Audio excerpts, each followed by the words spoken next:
Hello guys, welcome to Pal commerce science and technology में आपका स्वागत है। मैं Mahipal Baghel as a teacher and mentor also providing consultant service and providing mentoring service and guidance skills education to youngers.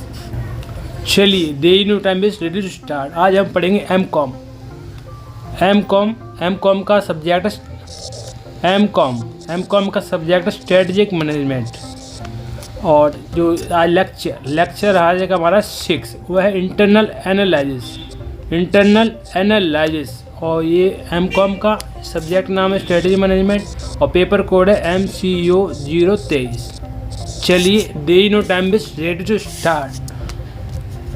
चलिए आज हमें क्या पढ़ेंगे, इंटरनल एनालिसिस। इसमें ऑब्जेक्टिव पढ़ने क्या है, understand the concept of internal analysis and its contribution to strategy and formulations. Understand the concept of core competence होती क्या है, जो कि एप्पल के पास है।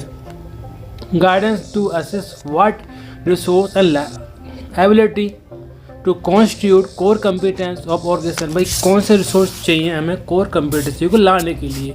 Examine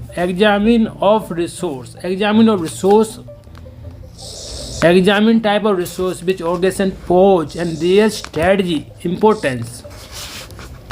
Understand the concept of value chain framework क्या होता है इसको हम समझेंगे और क्या समझेंगे, assess SWOT analyze क्या होता है इसको हम समझेंगे। 1 by 1 इन सभी को पढ़ेंगे ध्यान से। चलिए डे नो टाइम बेस रेडी टू स्टार्ट। हमारा ये अभी हम एम.कॉम के सभी सब्जेक्ट पढ़ाने हैं, यानी 8 सब्जेक्ट है। तो हमारा जो कंसेप्ट है ये होगा, पहले हम कोर्स ख़त्म कर लेते हैं, उसके बाद हम पास्ट ईयर के हम क्वेश्चन करेंगे और किस टाइप के क्वेश्चन आते हैं वो करेंगे, सब कुछ कर डालेंगे। चलिए तो दे नो टाइम बेस इस बार हमें 90+ मार्क्स की तैयारी करनी है। हमारा ऑब्जेक्टिव क्या होना चाहिए, 90+ होना चाहिए। हमारा जो मेथड है पढ़ाई का वो क्या है, कॉम्बो स्टडी है। कौन सी, 3 इडियट मूवी की। 3 इडियट मूवी में क्या था,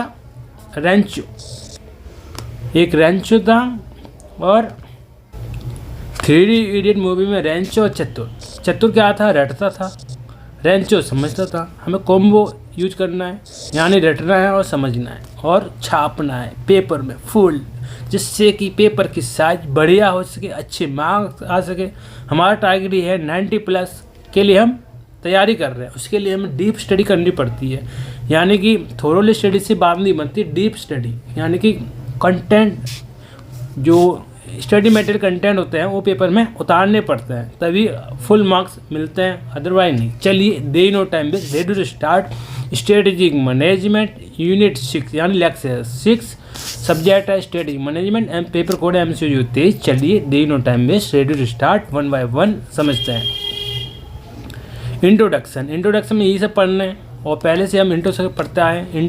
इंट्रोडक्शन में क्या है हमारे, इंटरनल एनालिसिस। ये क्या है हमारे internal analysis help the understand organisation capability which influence evolution successful strategy. चलिए भाई रिसोर्स वेस्ट व्यू मेन ऑर्गेनाइजेशन क्या होता है, हमारे रिसोर्स होते हैं, रिसोर्स वेस्ट व्यू। चलिए रिसोर्स वेस्ट व्यू मेन ऑर्गेनाइजेशन रिसोर्स है, रिसोर्स का यूज करने पड़ते हैं। इंटरनल रिसोर्स होते हैं, एक्सटर्नल रिसोर्स होते हैं। रिसोर्स में कौन कौन से टाइप होते हैं, resource can be include tangible asset, intangible asset, core competence, capability, organisation process, technical know how, the knowledge. Under the RBU model resource should be heterogeneous and immovable. Heterogeneous implies that required resource should be different from the what other organization have industry. On the other hand, immovable implies that resources are not easy transfer various organization. कुछ ऐसे भी resource होते हैं जो कि मतलब various organisation में transfer करना मुश्किल होता है, जैसे उसे कोर कंपिटेंस कहते हैं, जो कि एप्पल का जो एप्पल कंपनी उसके पास है।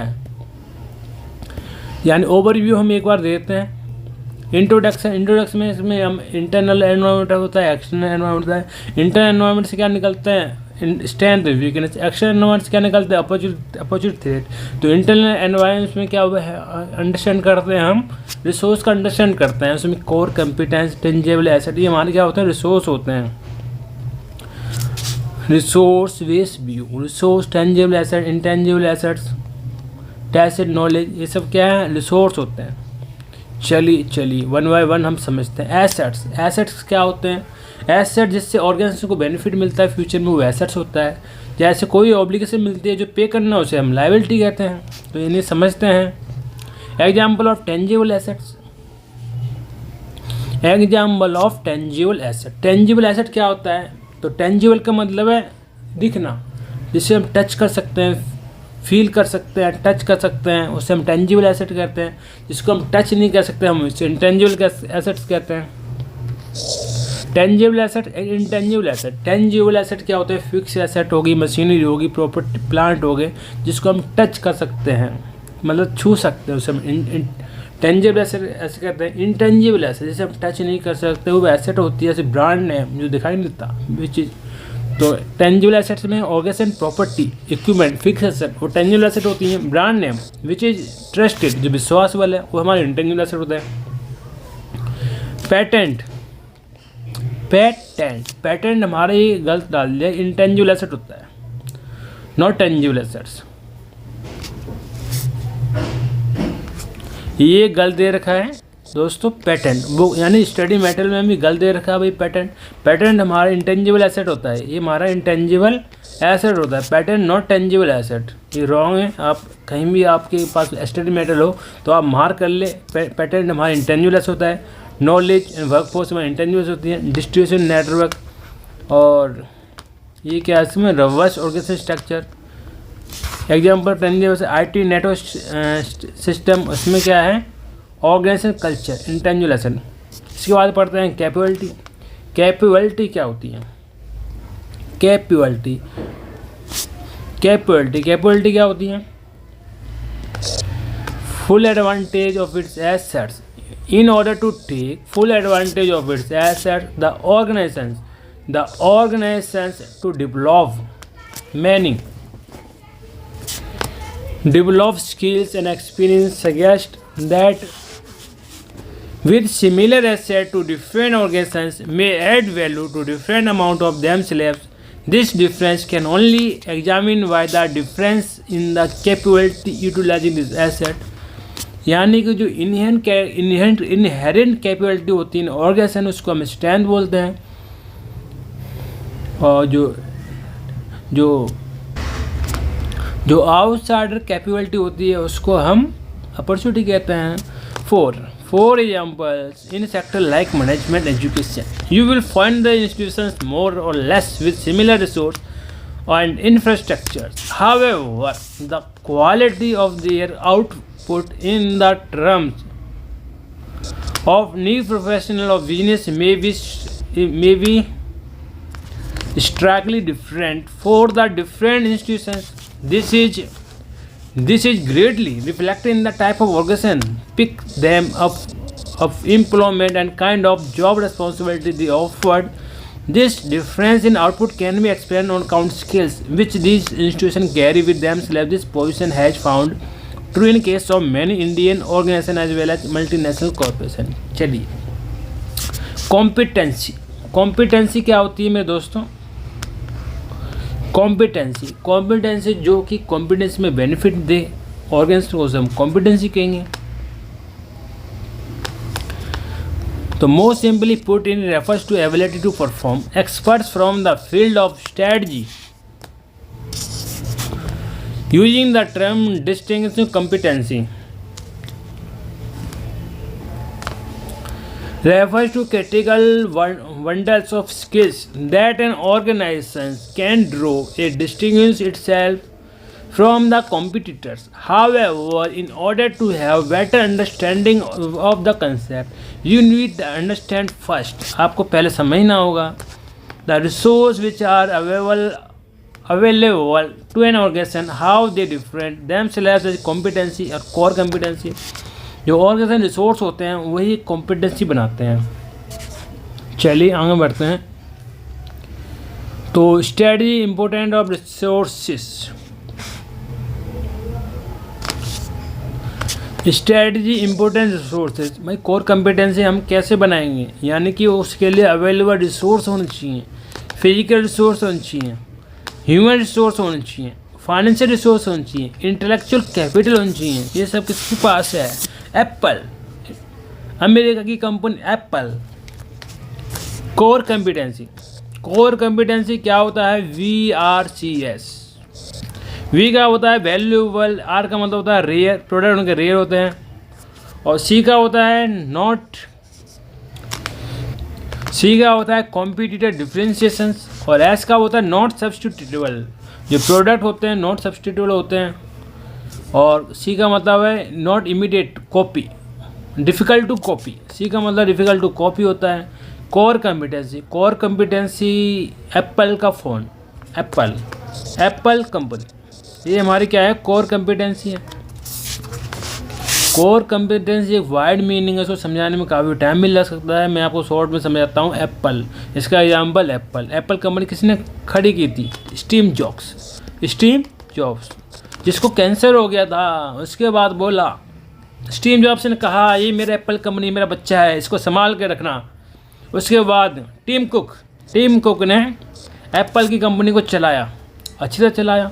एप्पल कंपनी क्या कहती है? मैं अपने प्रोडक्ट को महंगे दामों में बेचूंगा, मैं गरीबों के लिए बना ही नहीं हूँ, मैं नैरो मार्केट में डील करता हूँ। नैरो मार्केट मतलब कुछ मार्केट के सेगमेंट कस्टमर के लिए बना होता है। एप्पल कंपनी के फ़ोन जो होते हैं महंगे होते हैं, एप्पल कंपनी के फ़ोन जो महंगे होते हैं अच्छे होते हैं। लोग बताते हैं, मैं तो यूज़ नहीं करता, मैं उसको यूज़ करता हूँ जिसने मतलब हमें सहारा दिया, जैसे कि सैमसंग, रेडमी, ओप्पो वगैरह जो सस्ते फ़ोन देते हैं। भाई हमारी ज़रूरत पूरी होती है तो हमें भी उनका भी साथ ऐसे नहीं छोड़ना चाहिए। मैं तो एप्पल का फ़ोन यूज ही नहीं करेंगे। चलिए आगे बढ़ते हैं, समझते हैं कोर कंपिटेंसी। कोर कंपिटेंसी कैसे पैदा होती है, कैसे बनती है? उसके लिए अवेलेबल रिसोर्स होने चाहिए। कोर कंपिटेंसी के लिए क्या होनी चाहिए दोस्तों? रिसोर्स होनी चाहिए। फिजिकल रिसोर्स होनी चाहिए, ह्यूमन रिसोर्स होनी चाहिए, फाइनेंशियल रिसोर्स होनी चाहिए, इंटेलेक्चुअल कैपिटल होनी चाहिए।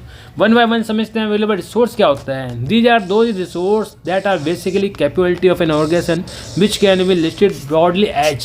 फिजिकल रिसोर्स क्या होते हैं? These can be building, machinery, operations, capacity. However specific condition, capability of each resource determine their influences. जैसे कि कोई बंदा है, वो बोले मेरे कार है मेरे पास, उस पर दिख रही है, तो भाई इन्फ्लुएंस तो करेगी, भैया लोग उसी जैसे करेंगे।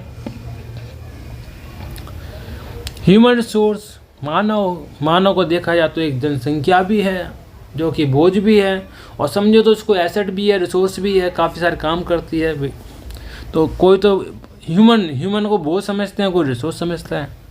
आई थिंक मैं तो भाई इसको रिसोर्स समझता हूँ। यदि उसका ठीक ऑप्टिमम यूटिलाइज करेंगे तो रिसोर्स है, और इसका यदि आउटपुट नहीं मिल रहा है, यदि हमें खुद नुकसान पहुँचाए तो वो बोझ एक तरह का। ह्यूमन रिसोर्स क्या होता है? ट्रेडिशनली और today knowledge economy both people are the considered as the most valuable assets of an organization's knowledge and skills people together provide a greatest asset. Financial resource क्या होता है? This can be capital, cash, data, creditor and provide money. Financial asset हम किसको कहेंगे? जो हमारी capital है, cash है, डेटर है, क्रेडिटर है, मनी है, उससे हमारा फाइनेंशियल एसेट होता है हमारा। इंटेलेक्चुअल कैपिटल, इंटेलेक्चुअल कैपिटल क्या होता है? जो किसके पास है? एप्पल का फ़ोन जो टिम कुक चला रहा है, जो अमेरिका की कंपनी, इंडिया में आ चुके हैं, आईफोन 15 में आ चुका है, जो इंडिया में ही मैन्युफैक्चर हुआ है।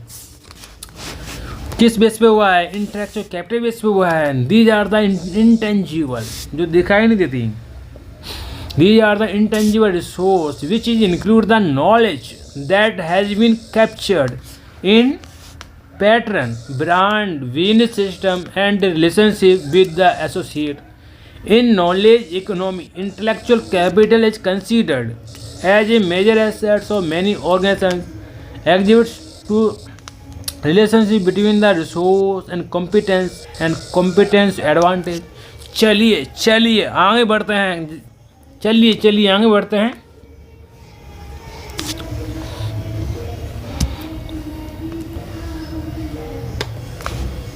Resource competence to competitive advantage. Same as the competitors. Easy to imitate. Better than competitor, difficult to imitate. यानी कि कोर कंपिटेंस क्या होता है, जिसमें क्या होता है ईजी टू इमिटेट। यदि कोई प्रोडक्ट ईजी टू इमिटेट है, इमिटेट मतलब कॉपी करना, यदि ईजी टू इमिटेट है तो कोर कंपिटेंस नहीं है वो, उसको हम कोर कंपिटेंस नहीं है। कोर कंपिटेंस शॉर्ट टर्म में यूज नहीं बनती हैं, काफ़ी टाइम लग जाता है, रिसर्च एंड डेवलपमेंट में काफ़ी सारा पैसा खर्च करना पड़ता है, जो कि एप्पल की कंपनी करोड़ों खरबों पैसे खर्च कर देती है। R&D यानी R&D का मतलब रिसर्च एंड डेवलपमेंट पर। एप्पल जो नंबर 1 कंपनी है मोबाइल सेक्टर में, 1% मुश्किल से 1% कम लोगों को मोबाइल बेचती है, पर महंगा बेचती है। 1.5 लाख रुपये का फ़ोन, जहाँ 5,000 का फ़ोन आता है वहाँ 1.5 lakh. Better than competitor, difficult to imitate, यानी कोर कंपिटेंस में हमें डिफ़िकल्ट टू कॉपी होता है। डिफ़िकल्ट टू कॉपी क्या मतलब, जो उसकी टेक्नोलॉजी है उसको कॉपी करना बहुत ही मुश्किल होता है, आसान नहीं है कॉपी करना। चलिए समझते हैं। रिसोर्स, दीज होल्ड रिसोर्सेज, ये क्या होता है उसमें डिफ़िकल्ट टू कॉपी, यानी कोर कंपिटेंस में क्या होता है यूनिक रिसोर्स होते हैं। यानी जो रिसोर्स जो एक बोल्ट भी यूज करेगा ना तो कुछ सोच समझ के करेगा, कुछ अलग तरीके से करेगा, जो आज आसान नहीं है किसी का कॉपी भी कर ले, मतलब कुछ भी। जैसे पेन है, सैमसंग का है, तो और एप्पल के फ़ोन प्रोडक्ट कॉपी करना मुश्किल है। सैमसंग कंपनी क्या करती है, R&D पे पैसा खर्च नहीं करती है। जो एप्पल कंपनी क्या करती है, वो इनोवेशन R&D पे पैसा खर्च करती है। R&D रिसर्च डेवलप करने में काफ़ी सारा टाइम लग जाता है। और सैमसंग कंपनी क्या करती है, जिसने रिसर्च करी है उसका टाइम पीरियड एक्सपायर होने के बाद, जो पेटेंट का जो पीरियड है टाइम एक्सपायर होने के बाद उसको कॉपी कर लेती है। अपनी टीम को बोलती है खरीदो एप्पल का फ़ोन, तोड़ो खोलो इसको और पता करो इसके अंदर क्या है। पता करने के बाद अपना प्रोडक्ट डेवलप करो, जिसमें प्रोडक्ट यानी कि ईजी टू इमीडिएट हो, ईजी टू कॉपी करना हो, तो कोर कंपिटेंस नहीं है इसमें। ईजी टू डिफ़िकल्ट है इमीडिएट करना, कॉपी करना, वो core competence. These hold resource, organization need to set these whole resource to perform in any market, and there is continuous need to improve such resource to stay in business.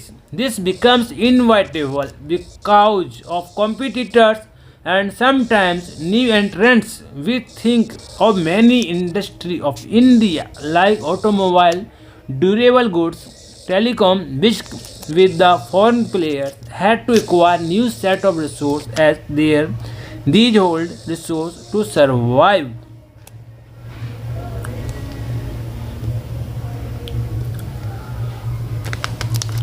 चलिए आगे बढ़ते हैं और समझते हैं।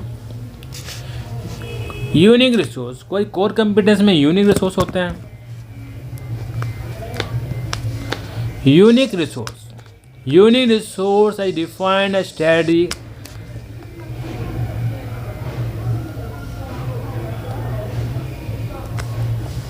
Unique resource defined study takes are those resource which is critically underpin competitive advantage.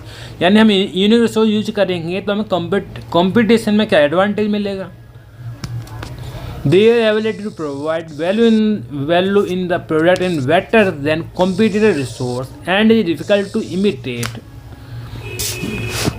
यानी कि हम यूनिक रिसोर्स यूज करेंगे अपने प्रोडक्ट में तो हमारे जो कॉम्पिटिटर है उनके लिए आसान नहीं होगा हमारे प्रोडक्ट को इमिटेट करना, यानी कॉपी करना। Just think of a big music store like M Inc. और once the from different group scale range of collection of music provider. Uniqueness of this store as compared to any of the traditional music shop. Some organizations have patterned products or service that give them advantage for the some organization. Unique resource may be particularly people working in the organizations. चलिए आगे बढ़ते हैं। Core competence बहुत बहुत important point है core competence life का। जिसने ये कोर कंपिटेंस समझ लिया वो जीवन में काफ़ी तरक्की कर सकता है। कोर कंपिटेंस, भाई कोर कंपिटेंस क्या होता है? कोर कंपिटेंस माइंड में इमेज आ जानी चाहिए एप्पल का फ़ोन, एप्पल के टेक्नोलॉजी तो कोर कंपिटेंस हैं। कोर कंपिटेंस फीचर्स क्या होते हैं? VRCS, वी का मतलब वैल्यूएबल। एप्पल का फ़ोन कितना वैल्यूएबल है? जहाँ 15-20 हज़ार का फ़ोन कॉस्ट होती है वहाँ 1.5 लाख का बेचता है। वाह वाह, कितनी वैल्यू है? 15-20 हज़ार का फ़ोन 1.5 लाख रुपए का। रेयर का मतलब जो प्रोडक्ट है वो रेयर होते हैं, अनोखे होते हैं, डिफरेंट होते हैं, यूनिक होते हैं। यानी कि जो सैमसंग जो फीचर्स एप्पल देता है, जो कि मतलब जो जरूरती फीचर होते हैं एप्पल फ़ोन देता है वो रेयर होते हैं। सी का मतलब होता है कॉपी, डिफ़िकल्ट टू कॉपी या कंप्यूटर डिफरेंशिएशन। जो कोर कंपिटेंस होता है वहाँ डिफ़िकल्ट टू कॉपी होता है। एप्पल की टेक्नोलॉजी को कॉपी करना आसान नहीं है क्योंकि वो काफ़ी दिमाग लगाते हैं। अपनी कोर कंपिटेंस को कायम करने के लिए काफ़ी रिसोर्स लगाते हैं, दिमाग लगाते हैं, पैसा लगाते हैं, सब कुछ लगाते हैं। एज का मतलब है नॉन सब्स्टिट्यूटेबल, उनका सब्स्टिट्यूट ही नहीं है। कहीं आप सोच रहे हो मैं रियलमी का फ़ोन ले लिया, नोकिया फ़ोन ले लिया, एप्पल के फ़ोन से बराबरी कर लें, बराबरी नहीं की जा सकती। एप्पल की कंपनी वो किस पे काम करती है? इनोवेशन पे काम करती है, टेक्नोलॉजी पे काम करती है। जो लोग टेक्नोलॉजी पे काम करेंगे, इनोवेशन पे काम करेंगे, वो काफ़ी आगे तक जाएंगे। जहाँ 1 रुपये की चीज़ हो 1,000 रुपये में बेचते हैं तो कितना प्रॉफिट हो गया। पर वो कस्टमर एक ही होता है, मतलब हज़ारों में से एक होता है या 100 में से एक होता है। एप्पल का फ़ोन भारत में क्या है, 2 टाइप्स लोग रह रहे हैं। ये कुछ दिखाने के लिए ले रखा है, मैंने एप्पल का फ़ोन ले रखा है, वाओ, कुछ काम के लिए लेते हैं, पर मेरे पास एप्पल का फ़ोन नहीं है। We are not able to purchase the Apple phone. I have Samsung 5G. Samsung 5G. I have Samsung 5G. ये अभी दिवाली पे ख़रीदा है। 5G है, मेरे पास 4G था, 4G से बात नहीं बननी थी तो 5G ख़रीदना पड़ा। टेक्नोलॉजी चेंज हो चुका कि 4G से 5G आ गया। मेरे पास F14 सैमसंग का मोबाइल है। मेरे पास 4G था, बेस्ट फ़ोन था मेरे पास रेडमी का। 5G टेक्नोलॉजी चेंज हुआ, एब्सोल्यूट हो गया, टेक्नोलॉजी चेंज हो गया, ज़रूरत पड़ गई भाई 5G स्पीड की, इंटरनेट की, तो मुझे खरीदना पड़ा एज पर टाइम रिक्वायरमेंट। यदि हम नहीं खरीदते हैं तो हम पीछे रह जाएंगे। उसको हम क्या कहते हैं? स्ट्रेटजिक चेंज कहते हैं दोस्तों। Strategic change, what is strategic change? Strategic change वो होता है यदि हम एनवायरनमेंट के अनुसार अपने आप को नहीं बदलते हैं तो आउट ऑफ डेटेड हो जाते हैं। Strategic change is change as per requirement of organisations. If organisation don't change themselves then organisation will become out of dated, like Nokia, Kodak camera. इन लोगों ने अपने आप को चेंज नहीं करा तो लोगों ने इनको चेंज कर दिया। पहले नोकिया के पास शेयर मार्केट में किंग था नोकिया, अब वो कहीं भी नहीं है। अब सैमसंग और रेडमी ने जगह घेर ली। नोकिया अपने आप को बदल लेता एनवायरनमेंट के हिसाब से तो राज करता। तो study change if any organisation don't change as per change requirement of organisation that an organisation will become out of date, like example है नोकिया, कोडक कैमरा। चलिए कोर कंपिटेंस समझते हैं। The time waste, come to point. Core competence, चलिए समझते हैं ध्यान से। We learned that competency refers to ability to perform. This difference performance between the organizations in the same market is rarely explainable. Why difference in their resource base can usually imitated readily. यदि हम organisation में रहना है, यदि कोई भी change आता है तो उसको इमीडिएट कॉपी करो, इमीडिएट उसके बाद में रिसर्च करो, नहीं आउट ऑफ डेटेड हो जाएंगे। यानी कोर कंपिटेंस को शॉर्ट टर्म में या लॉन्ग टर्म में कॉपी करना, कॉपी तो हो सकती है पर डिफ़िकल्ट टू कॉपी है। जो कोर कंपिटेंस है वो क्या है हमारी, difficult to copy, easy no copy नहीं है, डिफ़िकल्ट टू कॉपी है।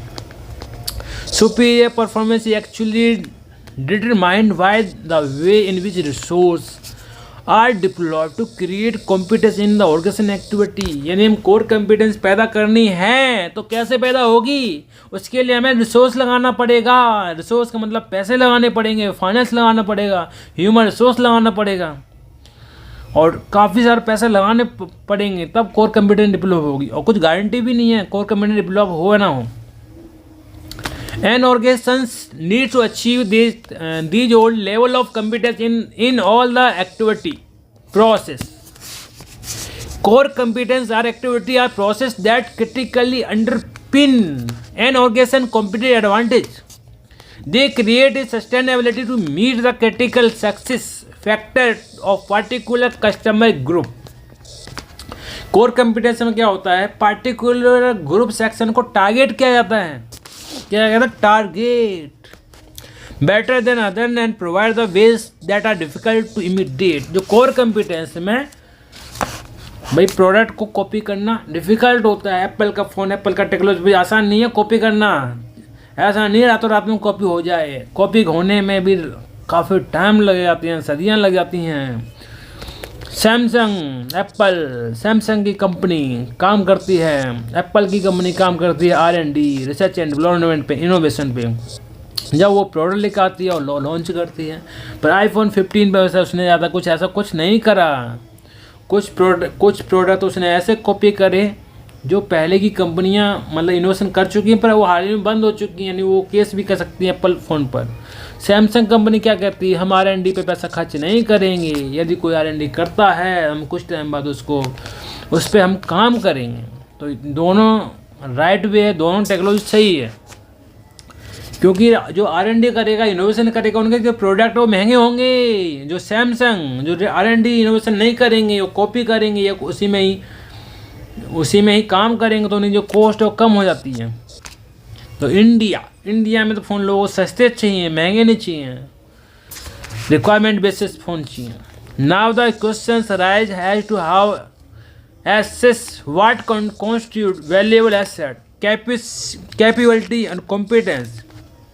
This can be done testing for scarcity, inimitability, durability, superiority. ये क्या है, ये फीचर्स हैं कोर कॉम्पिटेंस के फीचर्स क्या होते हैं? फीचर्स होते हैं डाइट, DIAT, डाइट, डी का मतलब ड्यूरेबल,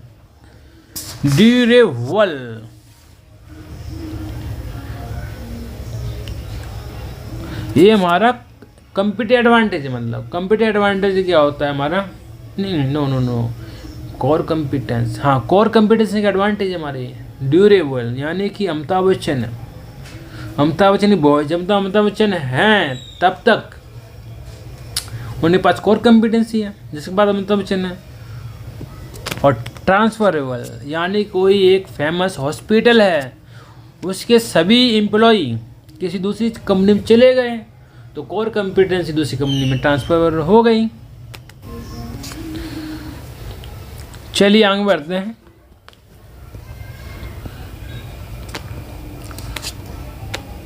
स्केर्सिटी, ये पढ़ लेते हैं एक बार।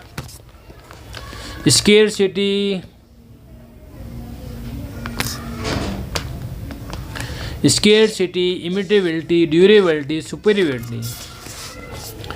स्केर्सिटी क्या होता है? This is the very basic test understand its resource value just in case any resource is widely available, it is not likely to resource competitive advantage. Imitability क्या होता है? Resource that is easy to imitate, it is little competitive advantage because it will be widely available from the variety of source services, example design. Durability क्या होता है? Hyper competitive market condition have tendency to make competitive advantage less और sustainable durability in such situations become a more strength test valuing resource capability and competence. Superiority क्या होता है, चलिए आगे समझते हैं, बढ़ते हैं। बढ़ेगा तभी तो पढ़ेगा। Superiority competency are valuable only if they manifest themselves as competitive advantage, and this means that they are superior to those held by rivals. Being good is not enough. An organization must be better than its competitors. Determining how an organization internal resource which might be linked to producing competitive advantage and resource which actually fit insofar as produce competitive advantage. To be heterogeneous, a immovable resource should have 4 traits collectively referred to VRIU framework. VRIU क्या होता है? VRIU क्या होता है? valuable, rare, immediate, organization, यानी कि अभी हमने बताया था VRCS। तो V फॉर वैल्यूएबल हो गया, R फॉर रेयर हो गया, इमीडिएट यानी इमीडिएट मतलब जो कॉपी करना आसान नहीं है, इज डिफ़िकल्ट टू कॉपी, और एस का मतलब नॉन सब्स्टिट्यूटेबल। तो यहाँ ऑर्गेनाइजेशन दे रखा है। चलिए आगे बढ़ते हैं। वैल्यूएबल क्या होता है? कोई चीज़ है, रिसोर्स है, वैल्यूएबल है किसी ऑर्गेनाइजेशन के लिए, किसी कस्टमर के लिए। वैल्यूएबल क्या होता है? किसी ऑर्गेनाइजेशन के लिए, किसी सेगमेंट के लिए वैल्यूएबल है। रेयर क्या होता है? प्रोडक्ट डिफिकल्ट होते हैं, अनोखे होते हैं। इमीडिएट जो कि कॉपी करना आसान नहीं है। ऑर्गेनाइजेशन एक ऑर्गेनाइजेशन होती है जो वैल्यूएबल होती है, इमीडिएट होती है। चलिए वन बाय वन समझते हैं सभी को। Valuable is resource considered to be valuable if it is the other has a cost advantage. जहाँ हमें कॉस्ट का फ़ायदा मिल रहा है उसे हम वैल्यूएबल कहेंगे। और प्रोवाइड मैनी डिफरेंट एडवांटेज, और डिफरेंट टाइप के एडवांटेज प्रोवाइड कर रही है कम कॉस्ट पर, उसे हम वैल्यूएबल कहेंगे। For instance any innovative process of producing A product reduce overall cost. यानी कोई इनोवेटिव प्रोसेस हुआ जिससे कि रिड्यूस ओवरऑल कॉस्ट क्या होगी? कम हो गई। And then such process will consider as valuable. तो हम उस प्रोसेस को हम क्या कहेंगे? वैल्यूएबल कहेंगे। Valuable resource. Moreover, if a technology used to create different and unique feature in the product or service, then such technology will also considered as valuable resource. तो उसको हम क्या कहेंगे? valuable resource कहेंगे। Rare क्या होता है? अनोखा। हिंदी वर्ड होता है इसका अनोखा, different, unique, rare। कुछ कहते हैं कुछ वो तो बंदा बहुत अनोखा है, rare। प्रोडक्ट क्या है? रेयर, जो मिलना बहुत मुश्किल है। एप्पल का फ़ोन, एप्पल की टेक्नोलॉजी, उसको डिफ़िकल्ट करना भी मुश्किल है। सैमसंग और कंपनी एप्पल के मुकाबले कहीं नहीं है, पर एप्पल का जो मार्केट शेयर है कस्टमर वाइज वो कम है, क्योंकि 100 में ऐसे 1% नहीं, 2%, 1% लोगों को ही बेचता है, ज़्यादा नहीं है, क्योंकि लोगों का पैसा ही नहीं है। एप्पल का फ़ोन अमीर लोगों के लिए बना हुआ है, गरीब लोगों के लिए नहीं है भाई। रेयर, ये resource is considered to be rare if it is distinctive and unique in nature. A resource which is owned several other organizations in the same industry will not be a rare strategic resource. Rather, it will be considered as threshold resource for resource to be unique. It should be exclusive to organizations. ये organization के लिए exclusive होती है. For example, an organization making product based on a specific mental or which are scarce in the world will be rare resource. चलिए आगे बढ़ते हैं। Imitable क्या होता है? जो कॉपी करना आसान नहीं होता उसको हम इमिटेबल कहते हैं। एप्पल अपने प्रोडक्ट पे ऐसा काम करती है कि हमारी जो टेक्नोलॉजी है वो कॉपी ना कर पाए। जो मोबाइल के अंदर क्या होते हैं, टेक्नोलॉजी होती है और कोडिंग होती है। चलिए समझते हैं। इनिमिटेबल क्या होता है? A resource is considered to be inimitable if it is difficult other to imitate or acquire. This can be possible if the resource expensive to copy.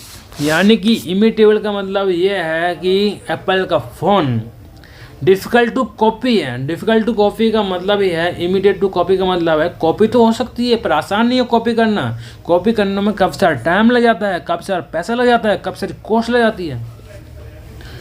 जैसे कोई 1.5 लाख का फ़ोन एप्पल कंपनी लॉन्च करा और जो उसके कॉम्पिटिटर हैं Samsung, Redmi, Oppo, Nokia जो कहीं भी अभी वो नहीं, इसका स्टेटस ही नहीं है। तो क्या कंपनी क्या करेंगे, जो एप्पल का फ़ोन खरीदेंगे 1.5 लाख रुपये यूँ खर्च हो गए, अपनी टीम को दूंगी, ले एप्पल का फ़ोन पकड़ो, उसे खोलो, उसे रिसर्च करो, उसमें किस धातु से बना हुआ, किस मेंटल से बना हुआ है, किस धातुओं से बना हुआ है, वो पता करेंगे, फिर इसको बनाओ। तो उन्हें कॉपी करने में काफ़ी टाइम लग जाते हैं, 1-2 साल लग जाती हैं, 4-5 साल लग जाती हैं। requires specific knowledge to operate or has been built or developed over the considerable time period. For example, production machine built by the organization by investing huge cost and time will be considered be imitable resource. Organization क्या होता है? A valuable, imitable or rare resource can only be useful the organization only if the organization knows how to exploit or utilize it for own advantage. Therefore, organization resource properly is important for gaining strategic advantage. मान हर organisation के लिए क्या important है, उसके resource के लिए important होता है, जैसे फ़ायदा ले सके वो स्ट्रेटजिक का फ़ायदा। An organization cannot acquire, use or control its resource effectively unless it is properly organized. This is true even for business with valuable, rare and imperfectly imitable resource. A resource cannot be used to build lasting competitive advantage. It lacks of structure. चलिए आगे बढ़ते हैं। Resource ये है, इसको समझते हैं। ये क्या, resource based view model. Resource based view model क्या होता है, तो इसको जो RVVM से पता चल रहा है। रिसोर्स होंगे, रिसोर्स क्या होते हैं, रिसोर्स साधन। रिसोर्स 2 टाइप के होते हैं, टेंजिबल रिसोर्स 2 टाइप के होते हैं, टेंजिबल और इनटेंजिबल। टेंजिबल रिसोर्स क्या होते हैं, जो दिखाई देते हैं उसे हम टेंजिबल रिसोर्स कहेंगे। Tangible plant, machinery, fix asset machinery, building, ये हमारे क्या टेंजिबल है। जो ये दिखाई दे रहा है ना, ये पेन, ये भी टेंजिबल एसेट्स हैं, जिसे हम दे सकते हैं, यूज़ कर सकते हैं और बेनिफिट ले सकते हैं। जिससे हमें फ़ायदा मिल रहा है उससे हमें एसेट होता है, और टेंजिबल रिसोर्स से हमें फ़ायदा मिलता है। और ये क्या, जो हमें दिख रहा है, कंप्यूटर, लैपटॉप, मोबाइल, कुर्सी, बोर्ड, ये सब क्या है, ये रिसोर्स एंड टेंजिबल रिसोर्स है। इनटेंजिबल क्या होता है, R&D, research and development, patent, copyright, goodwill, ये क्या होता है, हमारे इनटेंजिबल रिसोर्स होते हैं। गुडविल, पेटेंट, कॉपीराइट, ट्रेडमार्क, ये क्या हमारे इनटेंजिबल, जो दिखाई नहीं देते हैं, सिर्फ महसूस क्या कर सकते हो, जिनको हम फिजिकली टच कर सकते हैं उसे टेंजिबल रिसोर्स कहते हैं। जिसे हम फिजिकली टच नहीं कर सकते उन्हें हम इंटेंजिबल रिसोर्स कहते हैं। जिनको हम फिजिकली टच कर सकते हैं उसको हम इंटेंजिबल रिसोर्स कहेंगे। जिसे हम फिजिकली टच नहीं कर सकते उसको हम इंटेंजिबल रिसोर्स कहेंगे। तो टेंजिबल, इंटेंजिबल, इसमें कहते हैं हेट्रोजीनियस क्या होता है, हेट्रोजीनियस होता है डिफरेंट होते हैं, मतलब एक होता है होमोजीनियस, एक होता है हेट्रोजीनियस। होमोजीनियस क्या होगा, सारे प्रोडक्ट, सारी चीज़ सब सेम होंगे। हेट्रोजीनियस में भाई बिल्डिंग अलग टाइप की होती है, प्लांट अलग टाइप का होता है, फर्नीचर अलग टाइप का होता है, यानी हेट्रोजीनियस होता है। नेचर में क्या होता है, हेट्रोजीनियस। जो ये किसका टाइप है, ये रिसोर्स का टाइप है। रिसोर्स किस टाइप होते हैं, हेटेरोजीनियस, और इमूवेबल होते हैं भैया, इमूवेबल होते हैं भैया, मूवेबल हो सकते हैं। हेटेरोजीनियस में क्या, वैल्यूबल आएगा, रेयर आएगा, कॉस्टली, इमीडिएट आएगा, ऑर्गेनाइजेशन आएगा। ये क्या, अच्छा ये क्या कह रहा है, कॉम्पिटिटिव एडवांटेज। कॉम्पिटिटिव एडवांटेज क्या होता है, कॉम्पिटिटिव एडवांटेज क्या होता है, जिससे हम अपने कंपटीटर को इन्फ्लुएंस कर सके, कंपटीटर पे दबाव बना सके, कंपटीटर बेनिफिट ले सके, उसको हम कॉम्पिटिटिव एडवांटेज कहेंगे। कंपटीटिव एडवांटेज क्या होता है, वैल्यूएबल होता है, रेयर होता है, कॉस्टली, इमीडिएट होता है, ऑर्गेनाइजेशन होता है। जिसके पास कंपटीटिव एडवांटेज है वो ऑर्गेनाइजेशन तरक्की करती है। कंपटीटिव एडवांटेज कहाँ काम करता है, एक्सटर्नल एनवायरनमेंट पर काम करता है। एक्सटर्नल एनवायरनमेंट जहाँ पर अपॉर्चुनिटी मिलती है, थ्रेट मिलती है। कंपटीटिव एडवांटेज से अपॉर्चुनिटी को यूज करनी पड़ती है और थ्रेट को कम करने पड़ते हैं। थ्रेट को होते हैं दुश्मन, जो फ्रॉड होते हैं उनको कम करने पड़ता है, रिस्क को कम करना पड़ता है। तो इस जो ये मॉडल है इसको हम क्या कहेंगे, resource based view model. Resource based view model, इस जो ये मॉडल इसको हम क्या कहेंगे भैया, रिसोर्स बेस्ड व्यू मॉडल। तो रिसोर्स व्यू में समझते हैं दोबारा। इसमें रिसोर्स में दो टाइप रिसोर्स होते हैं, टेंजिबल रिसोर्स होते हैं, इंटेंजिबल, ठीक है। और जो रिसोर्स होता है हेटेरोजेनियस, इमूवेबल। हेटेरोजेनियस होता है डिफरेंट होते हैं, होमोजेनियस नहीं होते हैं, और इमूवेबल। और कंपटीटिव एडवांटेज में क्या, वैल्यूएबल होगा। अमिताभ बच्चन जिस कंपनी काम करता है उनकी आवाज़ इतनी अनोखी है, इतनी अच्छी है, उनका कोई सब्स्टिट्यूटेबल भी नहीं है। अमिताभ बच्चन लड़का तो कहीं उसके कहीं बराबर भी नहीं है। जैसे कपिल शर्मा, ये कौन है, कंपटीटिव एडवांटेज है। रेयर प्रोडक्ट में रेयर होते हैं, एप्पल की टेक्नोलॉजी रेयर है, प्रोडक्ट भी रेयर है, कॉस्ट लिमिटेड, आसान नहीं है भाई, कॉपी हो जाती है, टाइम लगता है। ये ऑर्गेनाइजेशन क्या देते हैं, बेनिफिट देते हैं। किस में, वैल्यूअल शेप में देते हैं, रेयर में होते हैं, कॉस्ट लिमिटेड, बेनिफिट देते हैं। जो कॉम्पिटिटिव एडवांटेज है, कॉम्पिटिटिव एडवांटेज ये कहाँ काम आती है, एक्सटर्नल एनवायरनमेंट। दो टाइप के एनवायरनमेंट होते हैं, एक इंटरनल होता है। इंटरनल एनवायरनमेंट क्या होता है, ऑर्गेनाइजेशन के अंदर का जो एनवायरनमेंट है उसको हम इंटरनल एनवायरनमेंट कहेंगे। ऑर्गेनाइजेशन का जो बाहर का एनवायरनमेंट है उसको हम एक्सटर्नल एनवायरनमेंट कहेंगे। कॉम्पिटिटिव एडवांटेज कहाँ काम आता है, कॉम्पिटिटिव एडवांटेज काम आता है हमारा एक्सटर्नल एनवायरनमेंट में, यानी मैक्रो एनवायरनमेंट, यानी पेस्टल एनवायरनमेंट में। एक्सटर्नल एनवायरनमेंट का दूसरा नाम क्या है, माइक्रो एनवायरनमेंट। सॉरी दो टाइप के एनवायरनमेंट होते हैं, माइक्रो, मैक्रो। एक्सटर्नल एनवायरनमेंट को बोलते हैं macro environment, macro not micro. और PESTLE analyse, PESTLE, PESTLE, PESTLE analyse ये क्या होता है, मैक्रो एनवायरनमेंट होता है, एक्सटर्नल एनवायरनमेंट होता है। P का मतलब होता है पॉलिटिकल, होता है पॉलिटिकल, को economical, social, culture, technological, legal, environmental analyse. चलिए दे नो टाइम वेस्ट, आगे बढ़ते हैं, क्वेश्चन करते हैं, आगे बढ़ते हैं और पढ़ते हैं। इसके बाद है critical success factor. Critical success factor, critical success factor CSF क्या होते हैं। Critical success factor are those which contribute to organisation success in competitive environment. ये क्रिटिकल सक्सेस फैक्टर वो होते हैं जिसमें कॉम्पिटिटिव एनवायरनमेंटल में उनको सक्सेस मिलती है उन फैक्टरों से, उन तथ्यों से। And therefore the organisation needs to improve on them since poor result may lead to declining performance. यहाँ पुअर रिजल्ट मिल रहा होता है और परफॉर्मेंस भी डिक्लाइन हो रही है, पर वहाँ से उनको इम्प्रूवमेंट होती है, उसको हम क्या कहेंगे, की सक्सेस फैक्टर, क्रिटिकल की सक्सेस फैक्टर। क्रिटिकल की सक्सेस फैक्टर का मतलब क्या होता है, क्रिटिकल जहाँ पुअर परफॉर्मेंस हो, जो रिजल्ट है वो डिक्लाइन हो रहा हो, यहाँ से इम्प्रूवमेंट हो जाए, यानी जो परफॉर्मेंस है वो हमारी बढ़ जाए, जो रिजल्ट है वो हमारा बढ़ जाए, प्रॉफिट हो जाए, उसे हम क्या कहेंगे, critical success factor. Organisations depending on the environment they operate in and their own internal conditions can identify relevant critical success factor.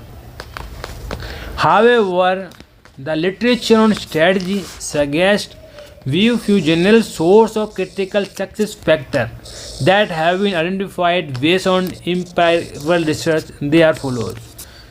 Critical CSM, इसमें इंडस्ट्रियल कैरेक्टरिस्टिक्स होते हैं, कॉम्पिटिटिव पोजीशन होता है। चलिए इनको समझते हैं वन बाय वन को। क्रिटिकल फैक्टर क्या होता है, इसमें 2 ही है।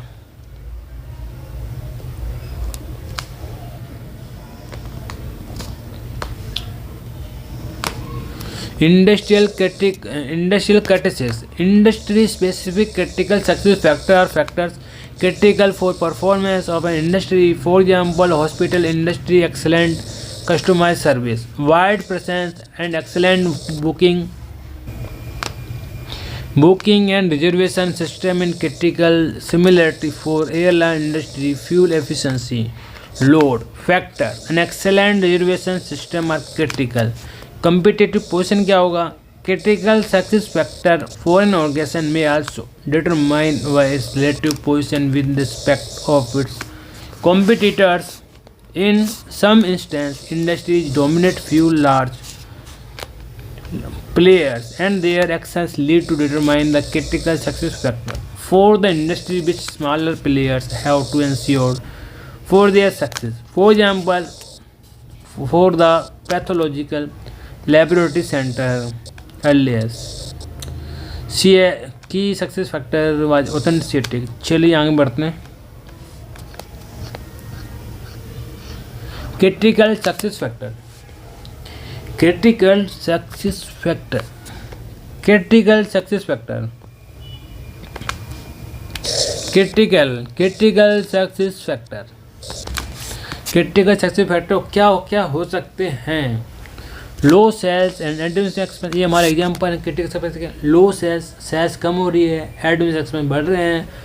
एफिशिएंट डिस्ट्रीब्यूशन सिस्टम, जो डिस्ट्रीब्यूशन एफिशिएंट हो रहा है। Reputation for value, organisation culture, top management, turnover, supply relationship. चलिए आगे बढ़ते हैं। Value chain framework, value chain framework क्या होता है दोस्तों। Value chain framework, value chain framework क्या होता है। This is the other framework most commonly use in the guide analyse for any organisation strength and weakness. Value chain से पता चलता है ऑर्गेनाइजेशन की strength and weakness. In this framework and weakness seen in as number of linked activity, इसमें number of activity क्या होती है, link होती है आपस में। As a number of linked activity each producing value for the customer. Last में क्या होता है, वैल्यू चेन कस्टमर को वैल्यू प्रोवाइड करता है। जो एक्टिविटी होती है आपस में लिंक होती हैं और लास्ट में जो हमारी वैल्यू है वो प्रोवाइड करेगा किसको, कस्टमर को। Linking activity is providing value for the customer by creating additional value. Organisation में change mode it is able to deliver same value at lowest cost. और एडिशनल वैल्यू होती है वही सेम कॉस्ट पे customer को देते हैं, तो इससे हमने value chain framework. Either this is leading higher profit margin. इससे क्या होता है, यदि हम कस्टमर को एडिशन वैल्यू देंगे वही लोवेस्ट कॉस्ट पर, तो जो प्रॉफिट मार्जिन होता है वो बढ़ जाएगा। क्या होगा, बढ़ जाएगा। चलिए इसको हम समझते हैं। वैल्यू चेन एनालाइज में 2 एक्टिविटी होती हैं, प्राइमरी एक्टिविटी होती है एंड सपोर्टिंग एक्टिविटी होती हैं। जो वैल्यू चेन एनालाइज, वैल्यू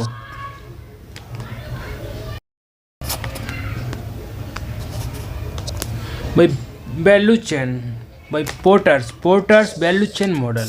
ये मॉडल किसने दिया था, पोर्टर ने दिया। पोर्टर बाबा की जय हो। पोर्टर्स वैल्यू चेन मॉडल, ये मॉडल दिया था हमारे पोर्टर ने, वैल्यू चेन मॉडल। इसमें 2 एक्टिविटी होती हैं, primary activity and supporting activity. Primary activity and supporting activity. Primary activity क्या होती हैं, प्राइमरी एक्टिविटी वो होती हैं जो प्राइमरी रूप पर बिजनेस के लिए दी जाती है, उसे हम प्राइमरी एक्टिविटी कहेंगे। प्राइमरी जो जैसे जिनका रूप है वो प्राइमरी होता है, हम प्राइमरी एक्टिविटी कहेंगे। Inbound logistic, operation, outbound logistic, marketing and sales service.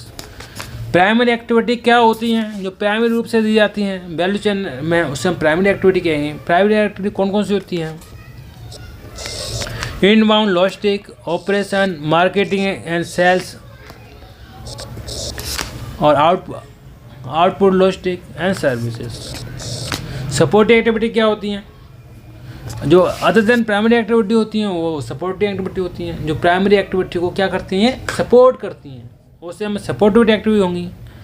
तो सपोर्टिव एक्टिविटी में क्या होगा, फर्म इंफ्रास्ट्रक्चर, फर्म में कितना इंफ्रास्ट्रक्चर लगा रखा है, प्रोक्यूरमेंट, क्या प्रोक्यूर कर रहे हैं, ह्यूमन रिसोर्स मैनेजर, ये हमारी सपोर्टिव एक्टिविटी है, टेक्नोलॉजी डेवलपमेंट, ये हमारी सपोर्टिव एक्टिविटी है। जो सपोर्टिव एक्टिविटी है वो 4 टाइप की होती हैं, नहीं 4 type, firm infrastructure, procurement, human resource management, technology development.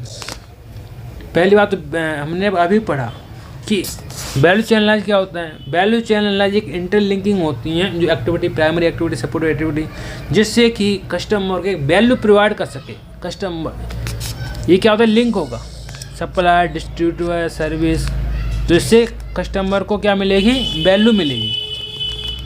और जो एडिशनल बेनिफिट, जो एडिशनल सर्विस देंगे वो हमारी सपोर्टिव एक्टिविटी होगी, उससे भी कस्टमर बेनिफिट मिलेगा, जिससे हमारी जो कॉस्ट है हमारी बढ़ती नहीं है, जो पर हमारा जो प्रॉफिट है, मार्जिन है, वो हमारा बढ़ जाता है। जो प्रॉफिट मार्जिन है ये हमारा बढ़ जाता है। क्यों बढ़ेगा, जब हमारी कॉस्ट नहीं बढ़ रही है, हमारे कस्टमर बढ़ेंगे। जैसे एक कस्टमर से हमने 2 रुपये कमाए, सपोज हमने 1,000 कस्टमर को बेचा, तो हमने कितने पैसे कमा लिए, 2,000 रुपये कमा लिए। 2 × 1,000। यदि हमने प्रोडक्शन बढ़ा दिया, स्केल बढ़ा दिया, वही कस्टमर ने 1 करोड़ को बेचा, तो कितना कमा लिया, 2 × 1 करोड़, 1 CR, तो 2 CR क्या हो गया, हमारा मार्जिन हो गया। Value chain analysis, value chain analysis क्या होता है, value chain analysis primary activity है, इसमें एक्टिविटी इंटरलिंक्ड होती है, जिससे कि जो ओवरऑल पर्पज क्या होता है, जो कस्टमर है उसको बेनिफिट दी जाए, ओवरऑल बेनिफिट कस्टमर को दी जाए। जो एडिशनल बेनिफिट दिया तो सपोर्टिव एक्टिविटी होती है, उसका मकसद ओवर कॉस्ट को बढ़ाना नहीं होता, उसका मकसद ये होता है कि कस्टमर को ओवरऑल बेनिफिट दी जाए, जिससे कि कस्टमर इतना सेटिस्फाइड होगा, कस्टमर इतने बढ़ेंगे, तो हमारा जो प्रॉफिट है, जो प्रॉफिट मार्जिन है, वो क्या होगा, बढ़ जाएगा। चलिए आगे बढ़ते हैं और समझते हैं और जल्दी से फिनिश करते हैं। ये हमारी क्या है, हमारी ये supply, sorry, value chain analysis. Value chain analysis की 2 एक्टिविटी होती हैं, primary activity, supportive activity. Value chain analysis की 2 एक्टिविटी होती हैं, primary activity, supportive activity. Primary activity it is divide into parts, 2 भागों में बांटा गया है primary activity, supportive activity. Primary activity क्या होती है, inbound logistic, operation, outbound logistic, marketing and sale and service. Inbound logistic क्या होती है, inbound logistic are activity concern with receiving, storing, distributing input to product service. They include material handling, stock control, transport. ये सब हमारी inbound logistic होती है, stock का लाना, स्टॉक को ले जाना, स्टॉक को ऑर्डर करना, स्टॉक को डिस्ट्रीब्यूट करना विद इन द ऑर्गेनाइजेशन।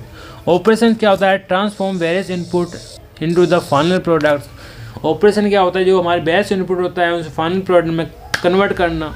और service like manufacturing, packaging, assembling, testing.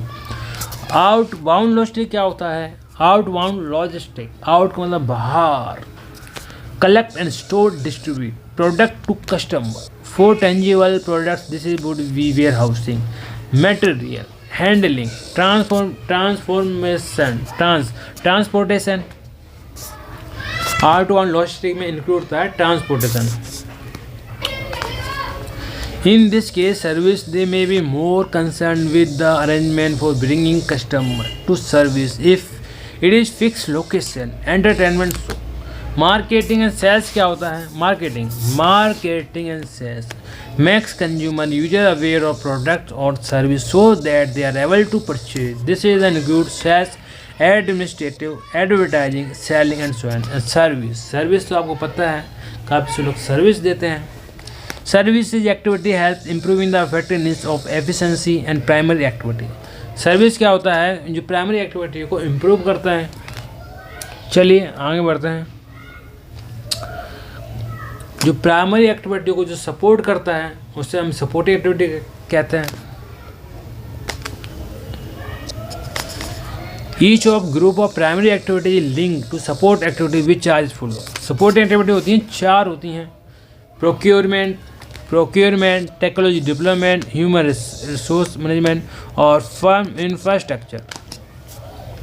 Procurement क्या होता है? This is the process for acquiring the very resource input to the primary activity and this is present in many parts of the organisations. Technology deployment क्या होता है? Technological deployment क्या है? Apple का phone, Apple company, there are the key technology attached to different activity which may be directly linked with the product or with process with resource input. Human resource management क्या होता है? This is an area involved with the recruiting, managing, training, deploying, rewarding the people within an organization. This categorization of activity as primary or support may be found through the organization in general. However, it is always better to have one's own judgment identifying activity for particular organization in the consideration. चलिए आगे बढ़ते हैं। Last point है उसको हम समझते हैं, firm infrastructure.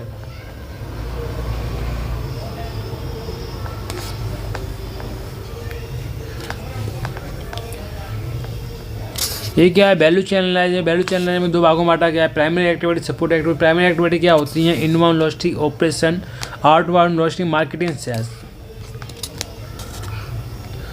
और जो सपोर्टिंग एक्टिविटी क्या होती है? Organisation infrastructure, coordination, integration, level of info system, quality and planning system, timely accurate info system management. Human resource, इसको अभी हमने पढ़ लिया। ह्यूमन रिसोर्स मैनेजमेंट, कैसे उसको मैनेज करना पड़ता है, इसको एक वन टाइम और पढ़ लेते हैं। Human resource management, effectiveness of recruitment, training procedure, appropriateness of reward system, relationship with trade union, level of employee motivation, job satisfaction, technological deployment. Technological deployment में क्या होता है? Technological deployment successful R&D and environment, quality of laboratories and other facility, ability to work environment, qualification, experience of technical hands,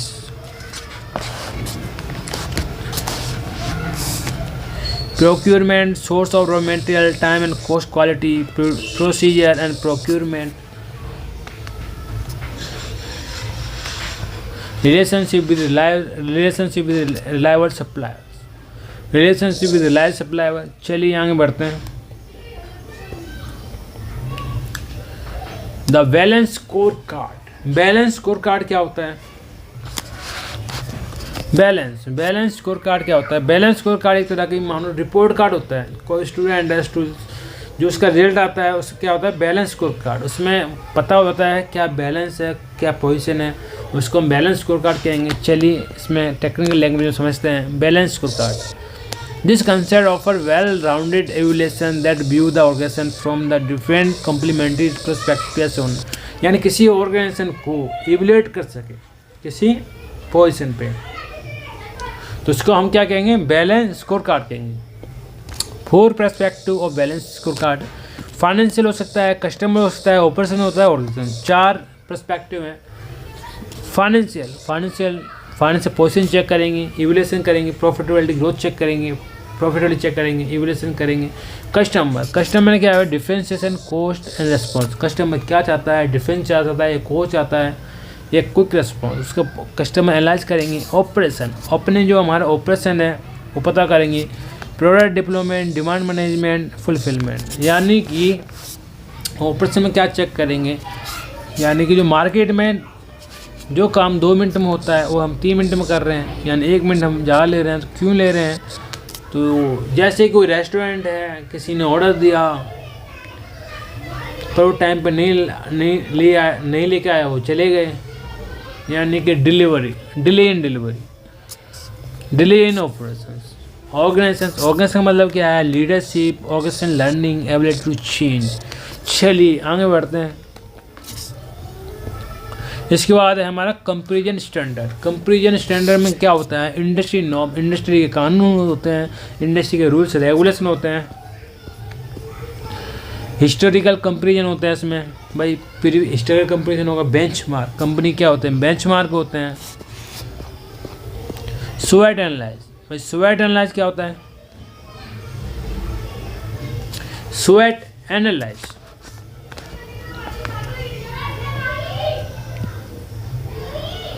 SWOT analyse.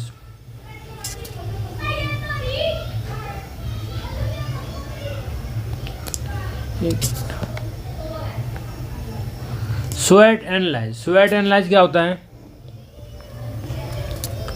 SWOT analyse ये analyse होता है। SWOT का मतलब होता है, S होता है strength, weakness, opportunity, threat. S होता है स्ट्रेंथ, F होता है वीकनेस और O होता है opportunity and threat. SWOT stand for strength, W stand for weakness, O for opportunity and threat. A SWOT analysis summarizes the key issues from the external environment and the internal. SWOT analysis क्या होता है? की issue होते हैं जैसे कि internal environment, external. Internal environment क्या होता है? हमारा माइक्रो एनवायरनमेंट होता है। एक्सटर्नल एनवायरनमेंट क्या होता है? हमारा मैक्रो एनवायरनमेंट होता है। Internal capability of organisation those which becomes critical strategy development. The M through it is identify external which strength, weakness are relevant the capability dealing with the opposition, the competence of organization। ये क्या है? SWOT analyse. ये हमारा क्या है? SWOT analyse.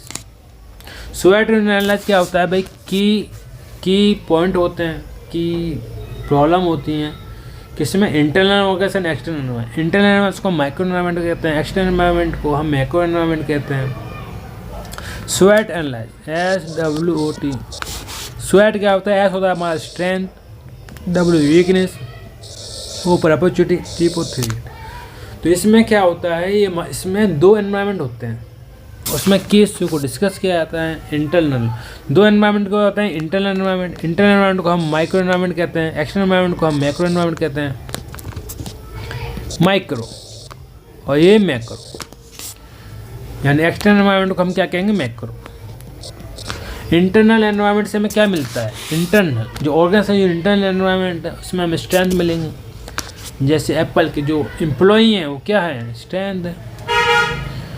जो Samsung अच्छा काम कर रही है वो सॉरी एप्पल का फ़ोन महंगा है, वो वीकनेस, जैसे कम लोग खरीदते हैं। यानी अंदर की अच्छी चीज़ जो ऑर्गेनाइज, SWOT को हम इस रूप में समझते हैं। SWOT एनालाइज, SW ये हमारे इंटरनल एनवायरनमेंट से मिलते हैं। OT यानी हमारे एक्सटर्नल एनवायरनमेंट मिलते हैं। SW क्या होता है? हमारा स्ट्रेंथ एंड वीकनेस। O का मतलब होता है अपॉर्चुनिटी एंड थ्रेट, जो कि एक्सटर्नल एनवायरनमेंट से मिलते हैं। अंदर की ऑर्गेनाइजेशन के अंदर की अच्छी चीज़ को हम स्ट्रेंथ कहेंगे और बेकार चीज़ों को हम वीकनेस कहेंगे। बाहर एक्सटर्नल एनवायरनमेंट को रिलेशन हमारा बाहर से, बाहर की अच्छी चीज़ है उसको हम अपॉर्चुनिटी कहेंगे, बेकार चीज़ है उसको हम थ्रेट कहेंगे, जिससे जो ऑर्गेनाइजेशन को हार्म कर रही है। स्ट्रेंथ क्या होती है? Strength is the inherent capability, यानी strength is the favourable capability, strength is the inherent capability. Weakness क्या होती है? अनफेवरेबल कंडीशन, यानी स्ट्रेंथ क्या होती है? Favourable condition for the organisation, strength कहेंगे। Unfavourable condition in the organisation, उसे हम वीकनेस कहेंगे। अपॉर्चुनिटी क्या होगा? अनफेवरेबल फ्रॉम आउटसाइडर, और थ्रेट भी क्या है? Harmful to organisation from outsider. यानी कि जो स्ट्रेंथ वीकनेस हमें ऑर्गेनाइजेशन के अंदर से मिलती है और अपॉर्चुनिटी ऑर्गेनाइजेशन से बाहर मिलती है। यही SWOT एनालाइज है। SWOT analyse nothing, SWOT analyse is the key issue of internal environment and external environment. Internal environment क्या होगा? इंटरनल माइक्रो एनवायरनमेंट मिलेगा। एक्सटर्नल एनवायरनमेंट को हम मैक्रो एनवायरनमेंट में कहेंगे। मैक्रो एनवायरनमेंट को और हम क्या कहते हैं? पेस्टल एनालाइज कहते हैं, PESTL। पेस्टल होता है political, economical, social, culture, technological, legal, economic. इसको एनालाइज करना, ये कहाँ एनालाइज होगा? मैक्रो एनवायरनमेंट में। तो इन्हीं चीज़ों को स्ट्रेंथ, वीकनेस, अपॉर्चुनिटी, थ्रेट जो इसके नाम में ही है, SWOT, SWOT एनालाइज। तो वही हमारा SWOT एनालाइज है। S फॉर स्ट्रेंथ है, W फॉर वीकनेस है, O फॉर अपॉर्चुनिटी है, T फॉर थ्रेट है। चलिए आगे बढ़ते हैं। ये स्ट्रेंथ वीकनेस, ये अच्छा क्वेश्चन है, इसको भी कर लेते हैं। जिससे हमारा क्लियर हो जाएगा ना, अच्छे से क्लियर हो जाएगा। ये एग्जाम्पल है, कुछ नहीं है। जो स्वैट एनालाइज है उसके एग्जाम्पल है। स्ट्रेंथ, स्वैट SWOT। तो स्वैट क्या होता है? स्ट्रेंथ क्या हो सकता है? High quality of product. Company की हाई क्वालिटी प्रोडक्ट वो क्या है? कंपनी के लिए स्ट्रेंथ है। गुड रेपुटेशन क्या है? कंपनी के लिए स्ट्रेंथ है। Learning from the mistake, producing better product. जो हम गलती कर रहे हैं उससे हम सीख रहे हैं, तो कंपनी के लिए क्या है? स्ट्रेंथ है। हाई कॉम्पिटेंस, यानी मार्केट में से कॉम्पिटेटिव एडवांटेज मिल रहा है, क्या है? कंपनी के लिए स्ट्रेंथ है। कॉम्पिटिटिव प्राइसिंग, मतलब हमारे प्राइस से कॉम्पिटिट कर रहा है, वो क्या है? हमारी स्ट्रेंथ है। लो प्रोडक्शन कॉस्ट, हम मार्केट में अपने प्रोडक्ट लो कॉस्ट पर कर पा रहे हैं, वो क्या है? कंपनी के लिए स्ट्रेंथ है। स्ट्रेंथ यानी एस हमारा कंप्लीट हो गया। स्वैट एनालाइज का एस हमारा कंप्लीट हो गया। अब हम पढ़ेंगे वीकनेस क्या होती है, स्ट्रेंथ क्या होती है। अंदर की अच्छी चीज़ को हम स्ट्रेंथ कहेंगे, और वीकनेस क्या होती है? अंदर की बेकार चीज़ को हम वीकनेस कहेंगे। वीकनेस होते क्या है? Weakness into the loss making, हमें कंपनी में लॉस हो रहा है, ये हमारी वीकनेस है। लॉस को कौन पसंद करेगा? कोई पसंद नहीं करेगा। लॉस मेकिंग को लॉस कौन कमाना चाहेगा? कोई नहीं कमाना चाहेगा, हर कोई प्रॉफिट कमाना चाहता है। हाँ, पर कुछ लोग लॉस भी कमाना चाहते हैं, जैसे अमेजोन, फ्लिपकार्ट। जब अमेजोन आया था भारत में तो उसने लॉस कमाया था, तो सोचेंगे बाबला रे एड़ा है, लॉस कमा रहा है। हर एक कोई प्रॉफिट के लिए काम कर रहे हैं। तो 2-3 साल उसने लॉस कमाया, फिर उसके बाद जो लॉस है उसने कवर कर लिया। सेल्स स्लोइंग डाउन, सेल्स कम हो रही है, वीकनेस है। नो सेंस ऑफ डायरेक्शन, कोई डायरेक्शन नहीं है, हमारी ऑर्गेनाइजेशन कहाँ जा रही है हमें ही नहीं पता। हम कहाँ खड़े हैं हमें ही नहीं पता, हमारी ऑर्गेनाइजेशन कहाँ जा रही है हमें ही नहीं पता, उसे हम क्या कहेंगे? उसे हम वीकनेस कहेंगे। डिक्रीज इन प्रोडक्टिविटी, हमारी कंपनी की जो प्रोडक्टिविटी वो कम हो रही है, उसे हम क्या कहेंगे? वीकनेस कहेंगे। No proper collaboration within the function department, कोई कोलैबोरेशन नहीं है, कोई कम्युनिकेशन नहीं है बिटवीन द, जो मर्जी जो मन में कर रहा है, हर एक एम्प्लॉय जो मर्जी उसके मन में वो कर रहा है, वो क्या है? वीकनेस है। कोई कम्युनिकेशन नहीं है, कोई सिस्टम नहीं है, कोई डिसिप्लिन नहीं है, वो सब क्या है? ये सब एग्जाम्पल है हमारे वीकनेस हमारा कम्प्लीट हो गया। उसके बाद आता है हमारा अपॉर्चुनिटी क्या होती है? बाहर की अच्छी चीज़ को हम अपॉर्चुनिटी कहेंगे। अपॉर्चुनिटी क्या कहते हैं? Increase the size engineering division, ये सबके हमारे लिए, सबके लिए, सभी के लिए हैं अपॉर्चुनिटी है, जो सबके लिए होती हैं। ओरिजिनल वर्क होता है। इंक्रीज द प्रमोशनल टेक्निक होती है। Trying to sell high quality product cheaper होते हैं। May exception its operation. Increase the demand products, overseas demand, favourable government policy, ये क्या होती हैं? अपॉर्चुनिटी होती हैं। कुछ गवर्नमेंट पॉलिसी होती हैं फेवरेबल होती हैं, कोई भी ले सकता है, वो क्या है? अपॉर्चुनिटी है। अपॉर्चुनिटी क्या किसी एक पार्टिकुलर बंदे के लिए होती है? नहीं, सभी के लिए होती हैं। इसमें कोई भेदभाव नहीं किया था, जो मन में आए वो अपॉर्चुनिटी आप ले सकते हो। अपॉर्चुनिटी को यदि हमारे पास स्ट्रेंथ होगी तो हम अपॉर्चुनिटी पकड़ पाएंगे, यदि हमारे बिगनेस होंगे तो हमें अपॉर्चुनिटी को जाने देंगे। थ्रेड क्या होती है? जो बाहर की बेकार चीज़ जो कंपनी को हार्म पहुंचाती है, उसे हम थ्रेड कहते हैं। थ्रेड यानी कि हमारे जो ये अपॉर्चुनिटी हमारा कंप्लीट हो गया। इसके बाद हमारा थ्रेड क्या होता है? कंपटीशन लाइक कॉर्पोरेशंस, बाई जो हमारा कंपटीशन लगा हुआ है, दूसरी कंपनी हमको कंपटीशन दे रही है, वो थ्रेड नुकसान पहुंचा रही है, वो क्या है? थ्रेड है। Reports show that some of its products are fake, decline reputation. कुछ फेक होते हैं, वो थ्रेट हैं। लैक्स प्रॉपर स्ट्रेटजी नहीं है, वो थ्रेट है। Losing competitor due to complexity product. Entry of new substitute market में आ रहे हैं, वो क्या? थ्रेट हैं। कम कॉस्ट पे बेच सकते हैं, तो हमारे कस्टमर पर कंपनी ऑर्गेनाइजेशन में इम्पैक्ट डाल सकते हैं। Inflation in the raw material cost, जो सप्लायर हैं वो क्या? बाहर के हैं, वो कॉस्ट बढ़ा रहे हैं, तो क्या है? थ्रेट है। चलिए ये कंप्लीट हुआ, चलिए आगे बढ़ते हैं। Internal factor evaluation matrix. Internal factor evaluation matrix क्या होता है? Internal factor evaluation internal factor evaluation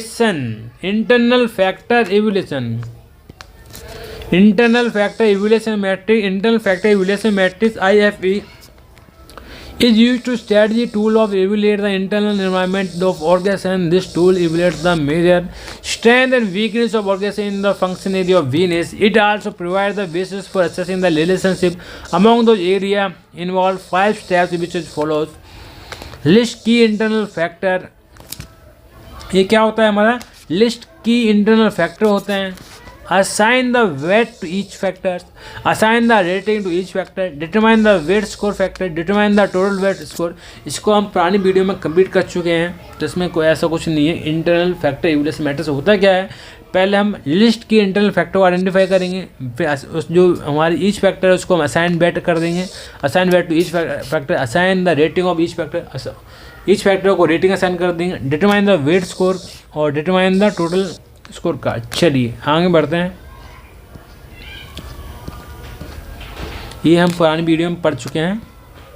चलिए ये हमारा जो लेक्चर 5 यूनिट 5 कंप्लीट हो चुकी है. यूनिट 5 स्ट्रेटेजी मैनेजमेंट की पेपर कोड MCQ जो 23 कंप्लीट हो चुका है.